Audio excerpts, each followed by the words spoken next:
Howdy y'all, it's Desktop Dave, and welcome to Microsoft Excel Lesson 4, Best Practices. There are certain things that experienced Excel users do which set their workbooks aside from less experienced users. And I want to teach on these best practices in order to make sure your workbooks look as professional as possible. Best practice number 1 is itemizing your data, which involves putting a number with each row of data separate from the row numbers right here, which are not actually part of your data. We're going to go to column A, the first column where you'll typically itemize data, and we're going to put 1 with the first row of data and 2 with the second row of data. This is all I need to highlight these two cells, go to the bottom right-hand corner of the range, and when the black cross appears, drag down to the end of the data. Excel automatically will itemize and continue that series of numbers. The reason we itemize our data is because if we ever want to sort or filter, which we'll cover in a future video, our rows can become out of order, and itemization is the only 100% sure way to get your rows back in their original order. Best practice number 2 is ensuring that there are no gaps in your data. Again, this can present some problems with sorting and filtering, and as you can see here, because we have a gap in our data, it just doesn't look very good. So we're going to fix that now. Best practice number 3 is entering your data wisely.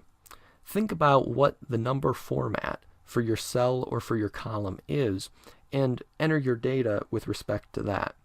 For instance, if I'm going to enter June 5th, 2018, I don't need to enter the 2018 because Excel is going to do that automatically. Excel assumes that you're operating in the current year, so I can just enter 6-5, hit Tab, and the 2018 comes up for me. Now, if I were going to enter 2017, I would need to enter the year because that's not the current year. In the same way, we're going to enter our data wisely when we come to a dollar amount by never entering a dollar sign.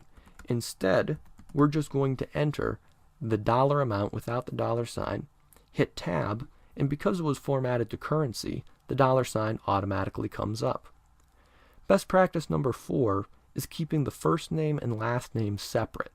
And again, when it comes to sorting and filtering, we want to keep these separate because this gives us an additional way to sort or filter. So I'm going to enter the first name